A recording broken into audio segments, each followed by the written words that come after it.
I'm Jennifer R.E.A.D.Y, taking a moment to talk with Congresswoman Sewell, carving out a little bit of time in her busy schedule. Congresswoman Sewell, talk to us about this major project you have coming up on Friday.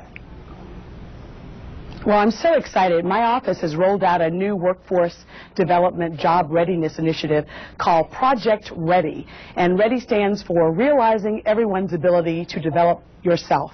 I think it's really important that we address the #1 issue in our district, which is unemployment. We held a job fair last summer in Birmingham, Alabama that drew 5,000 people. It confirmed what I already knew, which is that the people in my district want to work. It's just lack of opportunity and resources. So our office is trying to address this unemployment need by rolling out a job readiness initiative.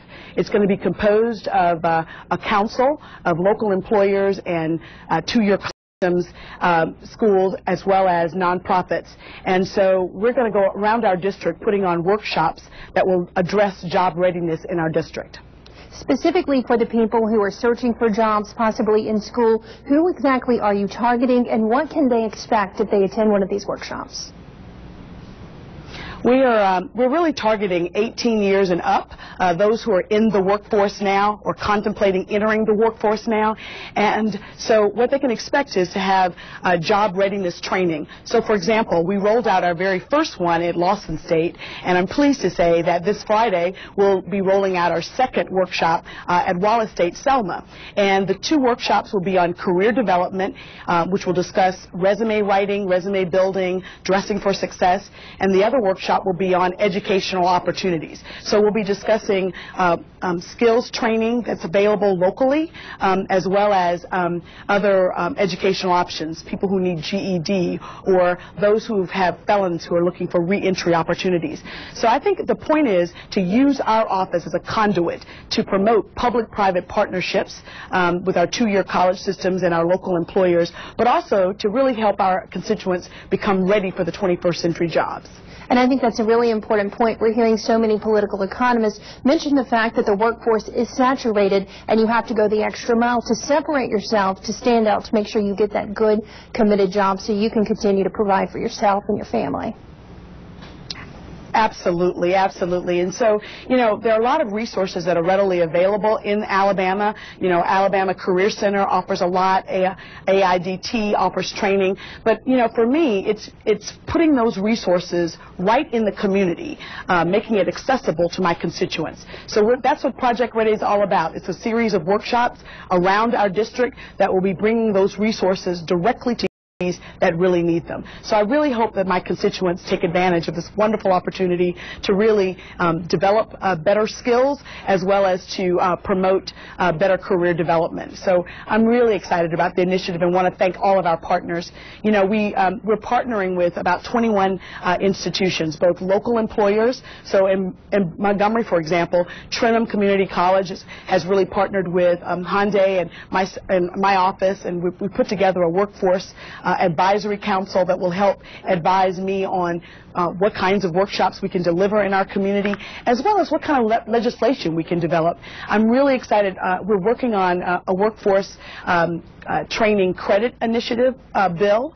It's going to be called the Workforce Development Tax Credit, giving institutions, companies, tax credits who actually train workers in our communities. And I think that that's a policy that we should be promoting, and I'm really excited about developing this piece of legislation, and my Workforce Advisory Council will be instrumental in helping us put together this legislation. It seems like something our area could truly benefit from. While we have you, Representative Sewell, could you give us an idea of the tone and tenor on Capitol Hill this week? I know a lot's at stake, and people here at home are concerned about many of the tax cuts and efforts with the sequestration deals underway now. Yes, I hope that, the mood, I can tell you, in my office is one of cautious optimism. I really hope that we can get an end to this sequester. I'm all about trying to control our deficit, but I think this arbitrary across-the-board cuts really hurt not only the domestic programs like Head Start, but it really hurts our military and Maxwell Air Force Base. So I think that we want targeted cuts. We don't want arbitrary cuts. And so I'm hoping that we're all going to try to do that. Last week, the president met with the Republican caucus as well as the Democratic caucus in both the House and the Senate.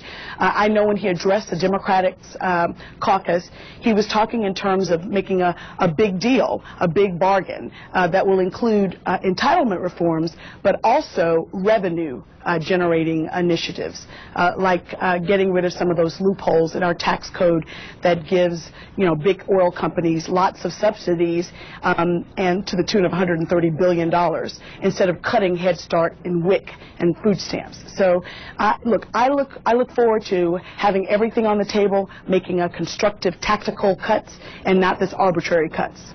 Do you get the idea that there is more partisan support now than before the sequester went into effect?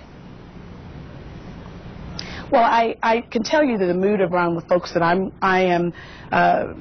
involved with, which is the Alabama delegation and my friends on both sides of the aisle, and we're in a mood of really trying to make sure that we work together for the benefit of the American people. Now, will that translate into something meaningful quickly? I'm not sure, but I can tell you that folks like myself are looking for rational, strategic cuts, as well as talking about revenue generating opportunities, closing some of those loopholes in our tax code.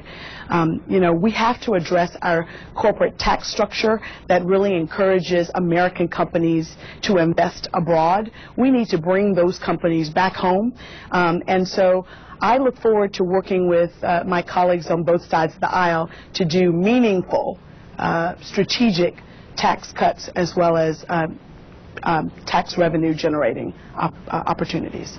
Representative Terry Sewell, we appreciate your time and your efforts in Washington, D.C., and we are certainly looking forward to seeing the fruits of your labor as far as the readiness program at Wallace State this Friday. Thank you for your time.